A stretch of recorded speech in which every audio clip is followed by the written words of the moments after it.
I'd like to begin by congratulating the Australian Federal Police, our other national security agencies, and acknowledge the role that the US FBI played in the announcement today of the significant bust of a major drug ring and ongoing investigations being done by our federal police.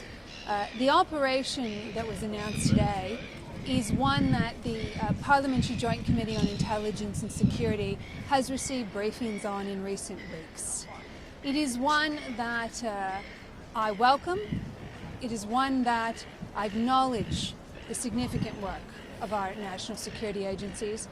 And this is an operation that the Intelligence and Security Committee, as a bipartisan group, has taken great interest in, insofar as we are considering legislation that is currently before the committee as to how we can further support and strengthen the work that our national security agencies do to keep Australians safe, particularly safe from the scourge of illicit imported drugs.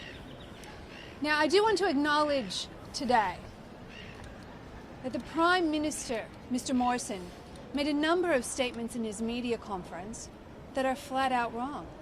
Mr. Morrison today flat out lied in his media conference about certain pieces of legislation that are currently before the Intelligence and Security Committee. Mr. Morrison sought to play politics, and that is what Mr. Morrison does. He plays politics, and here he's playing politics with national security. He flat out lied when it came to the identify and disrupt legislation.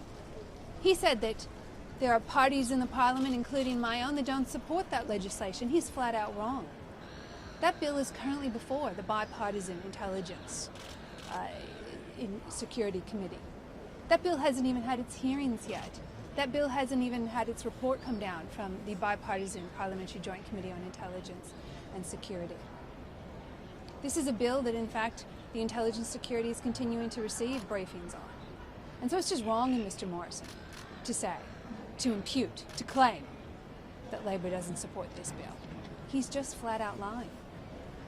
He can't even make a claim as to what his own members on the Intelligence and Security Committee will say about this legislation, because it is currently under consideration by the Intelligence and Security Committee.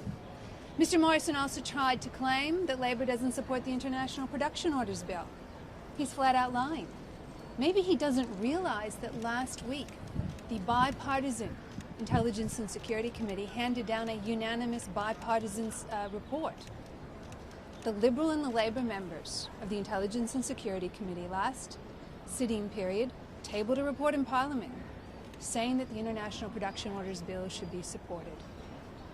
Now, Australians would be understandably dismayed to see their Prime Minister just lying about national security, just making things up. But Australians also understand that Mr. Morrison is always about the politics. He plays shallow political games. He doesn't care about national security, he just cares about the political outcome for himself. And so we will continue to call out his lies, and we will continue to point out his political gameplay.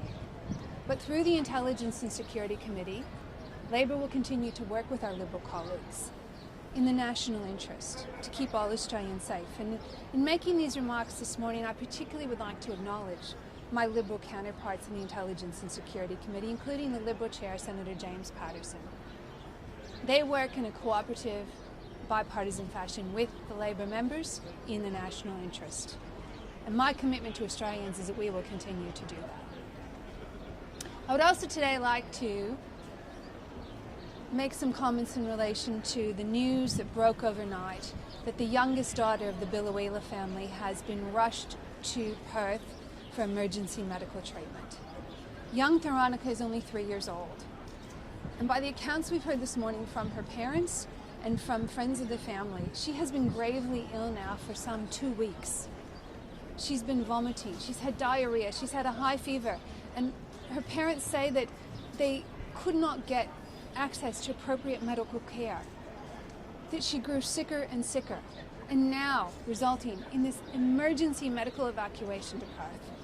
It's heartbreaking, and her family, her parents must be so distressed. Any parent would be distressed when their young child is sick. But to think that you have to fight with security guards and government bureaucrats just to get your child to be able to be seen by a doctor, to think that she now has to be separated from her father and her sister and flown to Perth for this emergency medical treatment. This is beyond a shame.